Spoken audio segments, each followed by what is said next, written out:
나오면 설교를 조금 못해도 은혜가 됩니다. 한국교회는 부흥에 큰 두 개의 산이 있었습니다. 하나는 1907년도 평양 장대현 교회에서 회개의 역사로 시작된 놀라운 부흥이 있었고, 또 하나는 1970년대와 80년대 여의도에서 그 전도대 집회를 통해서 열린 그 전도 부흥을 통한 성장이 있었습니다.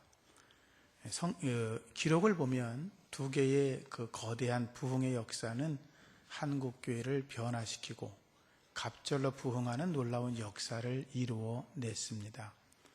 우리 새샘교회도 갑절의 부흥을 이루었으면 하는 바람이 있습니다. 근데 그러한 두 개의 커다란 부흥이 있은 뒤에 한국교회는 뚜렷한 부흥의 흔적이 나타나지 않았습니다. 최근에는 오히려 성도의 수가 감소하고 있다라고 보고가 나오고 있고, 또 그래서 한국교회가 침체되었다, 위기다, 이런 말까지 나오기도 합니다. 물론 교회가 숫자로 부흥을 가늠하는 것이 바람직하냐, 그런 건 아니겠지만, 그러나 이러한 것들은 교회에 경각심을 주고 예수 믿는 저와 여러분들이 하나님 앞에 더 열심히 주를 섬겨서 세상의 소금과 빛이 되어야 된다는 사실에는 틀림이 없는 것 같습니다. 기독교가 로마의 국교가 될 때 그 로마는 그 당시 AD 313년경에 한 5%에서 많게는 10% 정도가 예수 믿는 사람이 있었다고 그럽니다. 250년대까지만 해도 한 1% 정도가 기독교인이었다고 그럽니다. 그러니까 알짜배기였던 1%, 많게는 2, 3%의 기독교인들이 로마 사회를 움직여가는 대단한 믿음의 사람들이었다고 하는 것입니다. 그들은 숫자가 많지 않았지만 그들은 로마 전역을 뒤흔들어 놓았고 요동하게 만들었고, 그리고 세상 사람들이 예수 믿는 사람들을 보고 과연 저들이 누구냐, 저들이 어떤 일을 믿기에, 어떤 신앙을 가졌기에 저런 삶을 살아갈 수 있느냐, 저들이 때로는 불태워 죽임을 당하고 때로는 사자밥이 되고 때론 동네에서 쫓겨나고 직장을 잃어버리고 그런 핍박을 받으면서도 어떻게 저들이 신앙을 유지할 수 있는가, 그런 관건들이 있어서 그 로마 사회는 기독교인들 때문에 놀라운 변화가 일어났었다라고 하는 거죠. 예수를 믿는 저와 여러분들이 우리 한국교회가 어려워졌다라고 탓할 것이 아니라, 저희들이 먼저 세상의 소금과 빛의 사명을 잘 감당해서 세상 사람들에게 영향력을 끼치고, 그들이 우리를 볼 때마다 저들이 과연 누구냐, 저들이 과연 예수 믿는 사람이라면 나도 예수를 믿어야 되겠다, 그런 고백이 우리 주변 사람들을 통해서 나타나야 될 줄로 믿습니다. 부끄러운 이야기지만 요즘은 교회가 세상을 걱정하는 시대가 아니라 세상이 교회가 저러면 안 되는데 라고 걱정하는 시대가 되었다는 것입니다. 그렇지만 하나님의 교회는 하나님의 은혜로 날마다 부흥해야 되는 줄로 믿습니다. 하박국 선지자가 기도했던 것처럼 우리도 기도해야 합니다. 하나님 진노 가운데에서도 우리를 긍휼히 여겨 주시옵소서. 우리 교회가, 한국교회가 하나님의 은혜 안에서 수년 내에 부흥시켜 주시옵소서. 우리가 섬기는 새샘교회가 수년 내에 갑절로 부흥하게 하여 주옵소서. 힘을 다하여 기도하는 우리가 되어야 될 줄로 믿습니다. 부흥이라고 하는 것, 그것에 대한 기록들은 사도행전에 나타나 있습니다.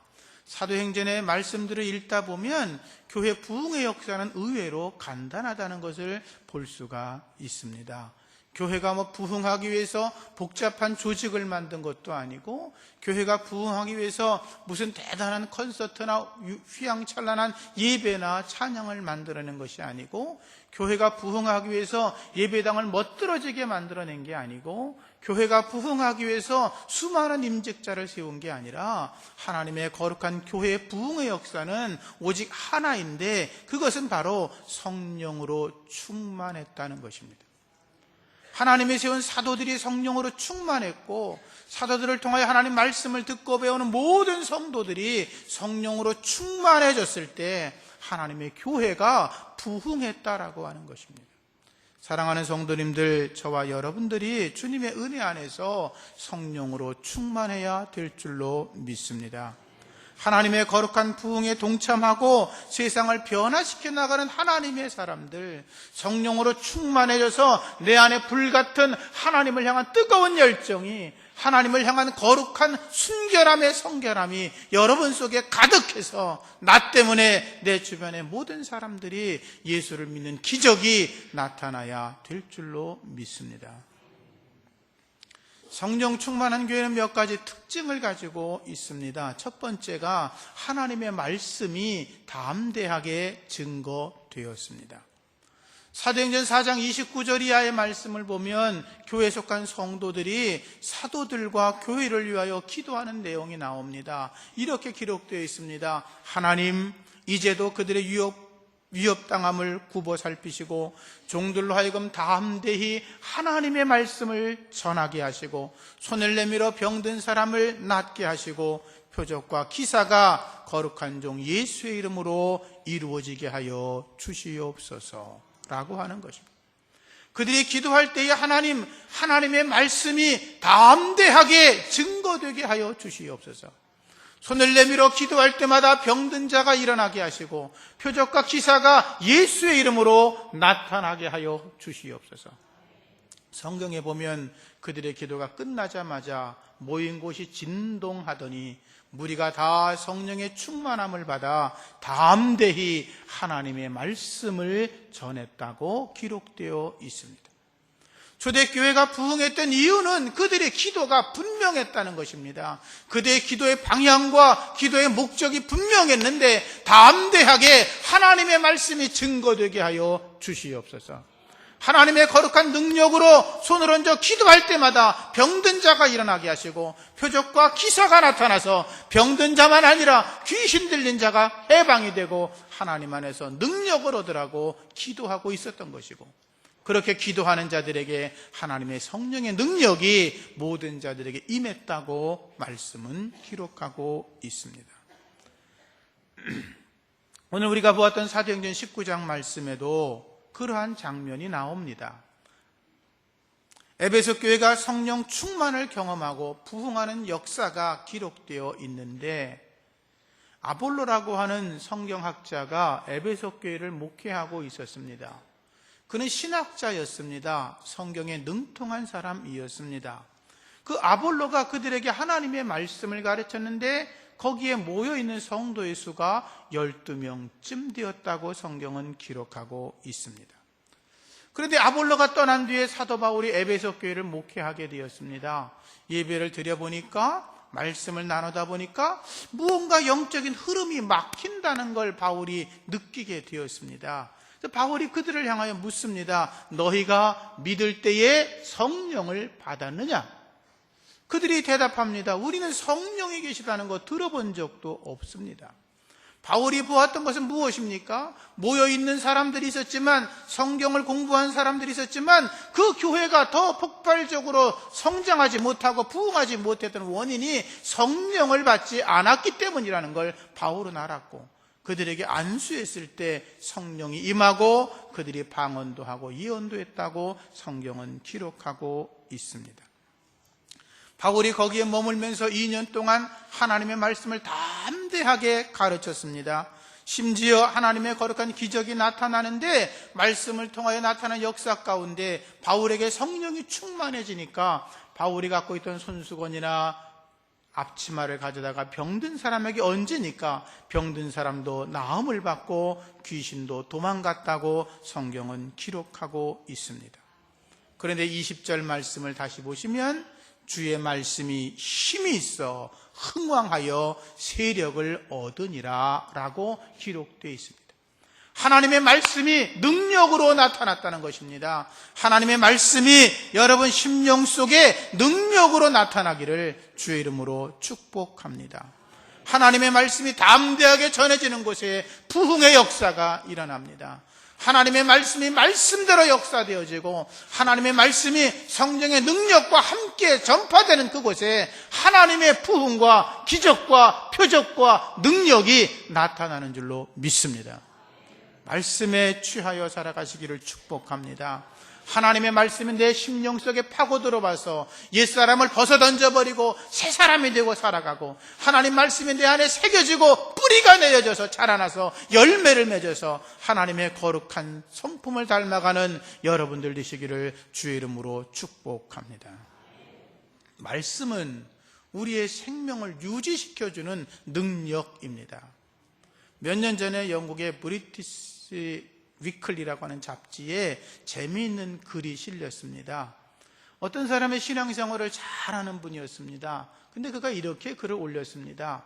오늘날 목회하는 많은 분들이 설교하는데 너무나 많은 시간을 투자하고 있는 것 같다. 그 이유는 그런데 그게 잘못된 것이라고 생각한다 라고 말하면서 이렇게 적었습니다. 이유가 있는데 내가 30년 동안 거의 교회를 한 번도 안 빠지고 예배를 꾸준히 참석을 했는데 30년 동안 한 3,000번 정도 내가 설교를 들었는데도 놀라운 것은 내가 기억나는 설교가 거의 하나도 없다는 거다. 그러니 목사님들이 설교 준비하느라고 애쓰지 말고 다른 것을 준비하는 데 시간을 투자하는 게 더 바람직한 것 같다라고 글을 써 올렸습니다. 여러분 기억나는 설교 몇 개 있습니까? 거의 없지요. 한국식으로 하면요, 새벽 기도도 안 빠지고서 30년을 다녔으면요 최소한 10,000번 이상의 설교를 듣습니다. 남아있는 게 별로 없잖아요.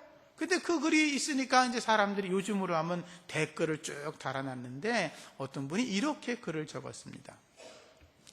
나는 결혼 생활한 지 30년이 되었습니다.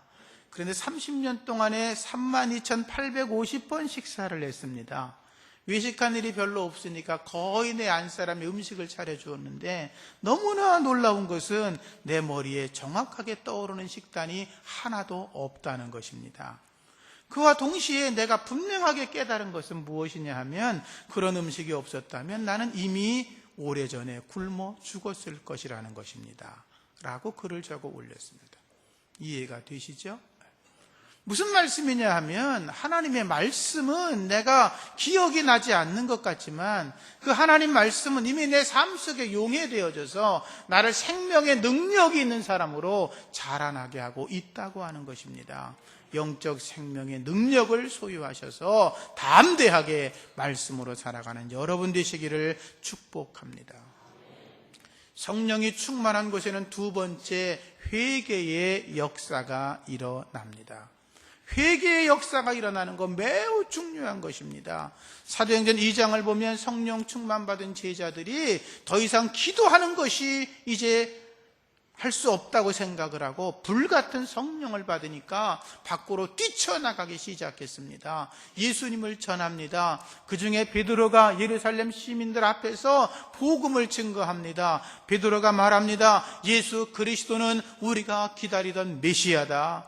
요엘 선지자가 예언했던 것이 오늘 임했고 다윗 왕이 주라고 말씀하신 그분이 예수 그리스도고 너희가 예수를 믿어야 되는데 너희가 예수를 십자가에 달아 죽이지 않았느냐. 근데 그분은 부활하셨고 우리들이 그 죽었다 살아난 것을 눈으로 보았고 그러니 너희가 예수를 믿고 구원함을 얻으라고 강력하게 복음을 증거했습니다. 그러자 그 말을 들었던 많은 사람들이 우리가 어떻게 하면 좋겠느냐, 내가 예수를 달아 죽이는데 앞장섰으니 내가 죄 가운데서 해방되지 못했으니 우리가 어떻게 하면 좋겠느냐고 이야기를 했고 베드로가 외칩니다. 너희가 회개하여 예수의 이름으로 세례를 받고 죄사함을 받아라. 그러면 성령을 선물로 받으리니 너희가 이 패역한 세대에서 구원을 받으라고 외쳐 말하였습니다. 여러분, 부흥은 회개와 더불어 찾아옵니다. 여러분, 예수를 믿고 지금 이 자리에 앉아 계시는데 회개한 경험이 없다고 한다면 죄송하지만 가짜입니다. 하나님의 거룩한 교회에 사람들은 모여들기 시작하는데 그 속에 회개 역사가 없다. 그건 다 허수입니다. 허수. 가짜라는 거죠. 사람들이 수많이 모여들 수 있습니다. 총동원 전도하고 선물을 많이 주고 콘서트를 하고 그러면 사람들이 교회 구경하러 들어올 겁니다. 그건 구경꾼이지 예수 믿는 사람이 아니라고 하는 것입니다. 부흥은 회개와 더불어 이루어지는 것입니다. 내가 예수를 믿었는데 교회를 다니고 있는데 내 속사람이 여전히 변화가 없다. 그건 가짜입니다. 하나님의 거룩한 성령의 능력으로 회개의 영이 여러분 속에 살아나시기를 주의 이름으로 축복합니다. 에베소 교회 부흥의 역사, 회개의 역사와 더불어 일어났습니다. 하나님 말씀이 담대하게 전파되니까 병든 자가 일어나고 귀신 들린 자가 해방이 되어지고 신비한 일들이 나타나니까 많은 사람들에게 관심이 나타나기 시작했습니다. 그런데 놀라운 일은 마술사들이 회개하는 역사가 일어났고 그들이 예수를 믿었다고 되어 있습니다. 우리식으로 말하면 무당들이 회개하고 중들이 회개하고 주님께 나왔다고 하는 것입니다. 말씀해 보니까 마술을 행하던 많은 사람들이 그 책을 모아가지고 와서 모든 사람 앞에서 불을 질러버렸더니 그 값을 계산한 즉 은 5만이나 되더라. 그랬습니다. 여러분, 은 5만이라고 하면 얼만큼이냐면 이렇습니다. 예수님이 가룟유다 때문에 팔릴 때 은 30에 팔렸습니다. 은 30은 그 당시 노예 한 사람의 값이었습니다. 요즘 인신매매가 보이지 않게 지금도 이루어지고 있습니다. 세계 구석구석에서. 한 사람한테 한 500만 원만 받는다고 생각을 해보십시오. 그러면 은 5만이라고 하는 건 그 당시에 은 30의 노예 한 사람의 값이 팔렸으니까 노예 1700명을 살 수 있는 돈입니다. 엄청난 돈 아닙니까? 그들은 무엇이 있었다는 거예요? 회개했는데 회개의 징표가 있었다는 것입니다. 예수를 믿기로 결단한 사람들은 자기의 악한 구습을 다 버려야 됩니다. 예수를 믿으러 교회 나오는 사람 가운데 불교나 이렇게 유교 또는 이렇게 부적을 쓰던 사람들은 다 없애버려야 합니다. 삼신 할머니 단지도 깨트려 버려야 합니다. 부적 다 태워버려야 합니다. 옛날 우상을 섬기던 습관들을 벗어 던져야 합니다. 회개의 징표가 내 삶 속에 있어야 되는 것입니다. 더럽고 추악하고 악한 말과 생각과 음란한 사고를 가졌던 사람들은 전부 다 집에 있는 걸 없애버려야 합니다. 깨끗하고 순결하게 하나님을 섬겨야 그곳에 부흥이 있는 것입니다. 회개는 주님께로 돌아가는 것입니다. 그러므로 너희가 회개하고 돌이켜 죄 없이함을 받으라. 그리하면 유쾌하게 되는 날이 이를 것이다. 주님께로 돌아가는 것입니다. 회개는 곧 부흥을 의미하는 것입니다. 베드로가 회개할 때 통곡하면서 회개합니다. 탕자가 회개할 때에 하늘과 아버지께 죄를 범했다고 울면서 회개했습니다. 세리는 가슴을 치고 통곡하면서 내가 죄인이라고 감히 하나님 앞에서 얼굴도 들 수 없다고 고백했습니다. 니느웨 사람들은 요나의 말을 듣고 자기들만이 아니라 짐승까지도 금식을 시키면서 하나님 앞에 엎드려 통회했다고 기록하고 있습니다. 사랑하는 성도님들, 여러분의 심령 속에 회개의 영이 있습니까? 정말로 내 안에 거룩한 성령께서 나의 죄를 기억나게 하시고 토로하게 하시고 하나님 앞에 회개하고 고백하게 만든 그런 일들이 지금도 일어나고 있습니까? 그렇다면 여러분들은 살아있는 성도입니다. 하나님 앞에서 살아있는 성도가 되시기를 축복합니다. 우리의 심령 속에 홀이라도 죄가 남아있다면 하나님 앞에 철저하게 회개해서 이 교회에 속한 자들마다 하나님의 부흥이 일어나고 주의 축복이 임하고 갑절로 부흥하는 역사가 여러분과 여러분의 가정과 이 교회에 임해야 될 줄로 믿습니다. 세 번째, 성령의 충만한 교회에는 하나님의 능력이 나타납니다. 사도행전 19장 11절 말씀 보면 바울의 손으로 놀라운 능력이 나타나게 했다는 것입니다. 하나님의 주의 사자를 통해서, 그리고 거룩한 주의 백성들을 통해서 놀라운 일들을 이루어내시는데, 심지어 바울이 갖고 있던 손수건이나 앞치마를 가져다가 병든 자에게 얹으면 병든 자가 일어나고, 그리고 귀신들이 도망갔다고 되어 있습니다. 그랬으면 얼마나 좋겠어요, 그죠? 여러분들이 그렇게 기도해 주시기를 축복합니다. 제가 가지고 있는 손수건 갖다가 얹으니까 귀신이 도망갔어. 할렐루야. 그럼 얼마나 좋겠어요? 아니, 제가 잘났다는 게 아니라 하나님이 그렇게 하시면 좋겠어요. 제 넥타이를 갖다가 얹어놨는데 병든 자가 벌떡 일어났어요.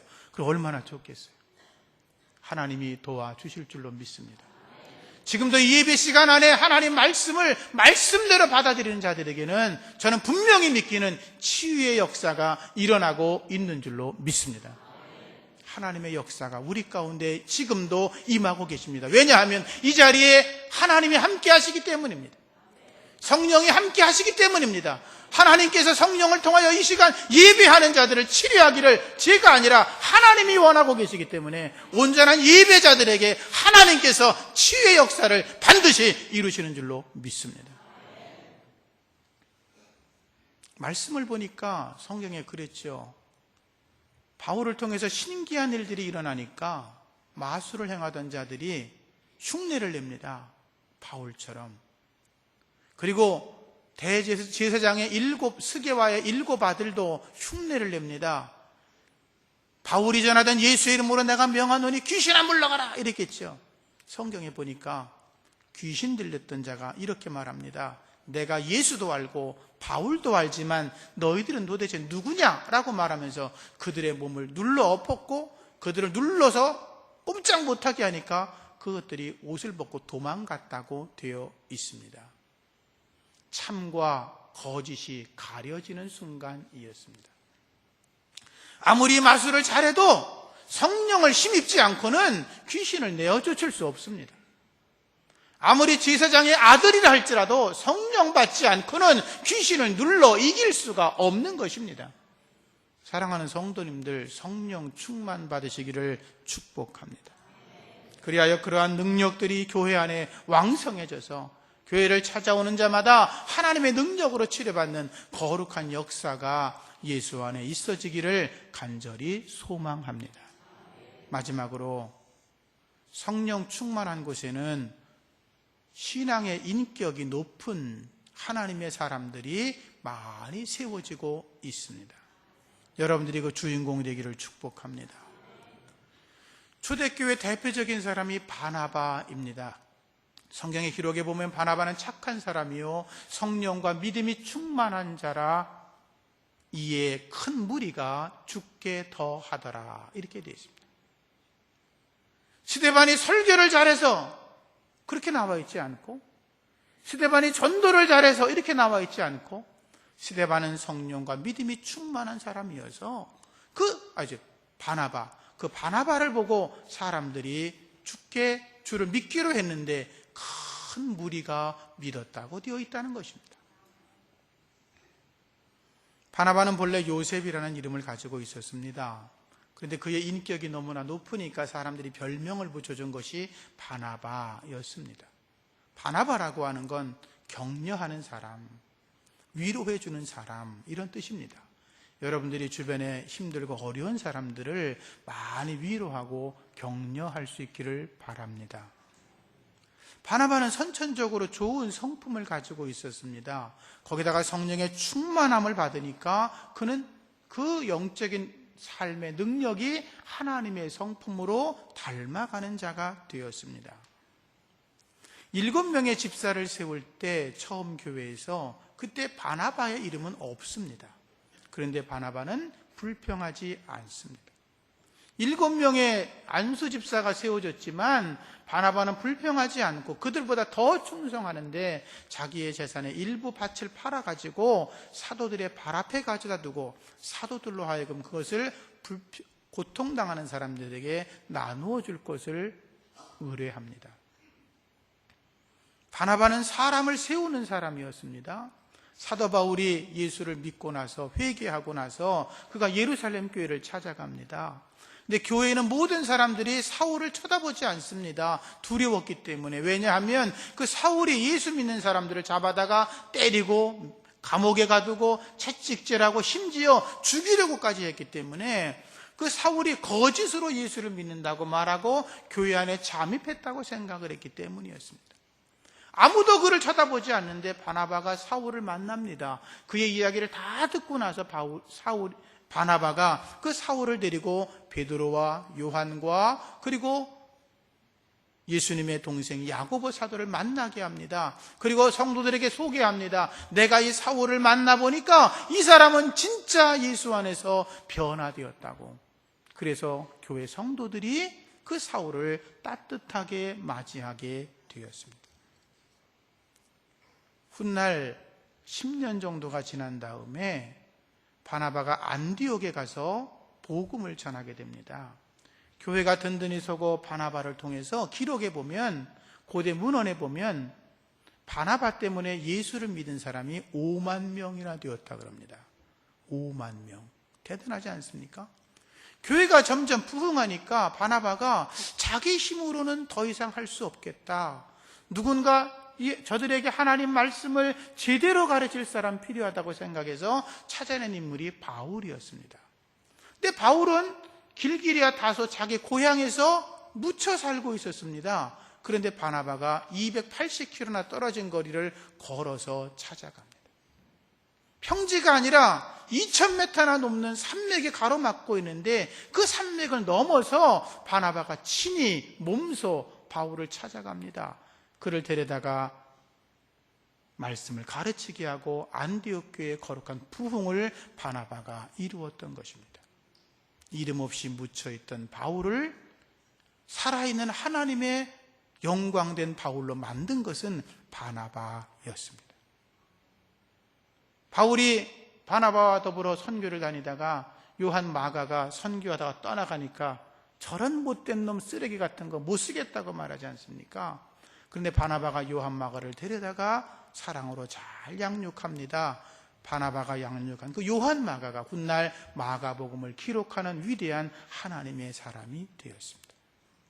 바나바가 없었다면 우리 마가복음도 읽지 못했을런지도 모릅니다. 그는 사람을 세워가는 사람이었습니다. 뿐만 아니라 바나바는 자기의 기득권을 버리는 사람이었습니다. 사도 바울이 데려다가 바울이 점점 더 큰 사람으로 성장하게 되니까 바나바는 자기의 모든 영적 권한에 앞세울 때 바울을 앞세우기 시작합니다. 사실 사울을 바울 되게 한 것은 바나바였습니다. 안디옥 교회에서 그 사울을 이름 있는 사람으로 세워준 것도 바나바였습니다. 그래서 바나바는 모든 사람 앞에 또 그 당시 존경을 받고 있었고 안디옥 교회에서는 바나바를 높이 세웠고 훗날 바나바도 성경에 보면 사도라고 이름이 명칭이 나오는 걸 보면 바나바는 위대한 하나님의 사람이었습니다. 성경을 보면 바나바와 바울 이렇게 이야기가 나오다가 안디옥 교회 사건 뒤에 바울과 바나바로 이름이 바뀌어 나오는데 그것은 바나바가 자기의 영적인 모든 권세와 힘들을 바울에게 물려주었다는 것을 의미하고 있는 것입니다. 자기의 기득권이 있었습니다. 자기가 더 모든 사람에게 인정받고 존경받고 교회에서 높은 사람이었습니다. 그러나 바울을 앞세워서 하나님의 일을 하는 바나바는 자기의 기득권을 포기하고 남을 높여주는 위대한 하나님의 사람이었고 그러한 모습들 때문에 교회가 더 놀랍게 부흥하기 시작했던 것입니다. 사랑하는 성도님들, 예수 믿다가 교회 안에 나보다 더 훌륭한 사람이 들어올 수도 있고요. 또는 나를 따라오는 믿음의 사람들이 하나님의 거룩한 교회에서 더 충성되는 일들이 보여지면 우리가 바나바처럼 길을 열어주는 하나님의 사람이 되어질 때 우리 교회가 더 부흥하게 되는 줄로 믿습니다. 교회가 회복되어야 합니다. 교회가 부흥되어야 합니다. 교회가 다시 살아나야 될 줄로 믿습니다. 이 일을 이곳에서부터 시작하시기를 축복합니다. 누구 때문에 그러지 맙시다. 어느 목사님 때문에, 어느 장로님 때문에 그러지 말고 나 때문에 이 교회가 부흥되어야 된다는 걸 믿으시고 하나님 앞에 더 성령의 충만을 간구하시기를 주의 이름으로 축복합니다. 마지막으로 1919년 3.1절 당시에 한국에 예수 믿는 사람이 22만 명이었다 그럽니다. 전체 인구의 1.5%였습니다. 지금은 862만 명이라 그럽니다. 18.3%입니다. 그런데 3.1절 그 당시에는, 3.1운동 당시에는 모든 우리나라 사람들이 교회를 굉장히 높게 생각했습니다. 교회에서 목사님들이 또는 교회 지도자들이, 교회 나가는 사람들이 몇 마디 하면 다 따라갔습니다. 3.1운동에 이렇게 서명한 사람들 33인 중에 절반 이상이 예수 믿는 사람 아니었습니까? 그런데 오늘날에는 예수 믿는 사람들이 18.3%, 천주교까지 하면 거의 한 30% 되겠죠. 그런데 길에 나가면 예수 안 믿는 사람이 없을 정도로 지천인데 왜 교회가 지금은 손가락질을 받아야 됩니까?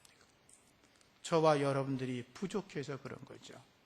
더 엎드려서 우리가 하나님 앞에 소금과 빛의 사람으로 살아가야 될 줄로 믿습니다. 바나바처럼 자기의 기득권을 포기하고 하나님 앞에서 더 성결한 사람으로, 더 하나님의 성품을 닮아가는 거룩한 존재자가 될 때 한국교회가 회복이 되어지고 새샘교회가 부흥의 역사가 일어나고 우리 주변에 구원받는 무리가 더 많아지게 될 줄로 믿습니다. 2012년도 우리 새샘교회가 더 성령 충만하여서 하나님께 영광 올리는 일들이 많이 있어지기를 주의 이름으로 소망합니다. 기도하겠습니다. 하나님, 우리 새샘교회 안에서 하나님의 말씀이 담대히 증거되게 하여 주옵소서. 회개의 역사가 일어나게 하여 주옵소서. 기사와 표적이 일어나게 하여 주옵소서. 훌륭한 신앙의 인격자들이 많이 세워지게 하여 주옵소서. 그리함으로 하나님의 교회가 날마다 부흥되게 하시고 우리의 부흥의 불길이 온 지역에 퍼져나가게 하여 주시옵소서. 예수님 이름으로 기도합니다. 아멘. 찬송가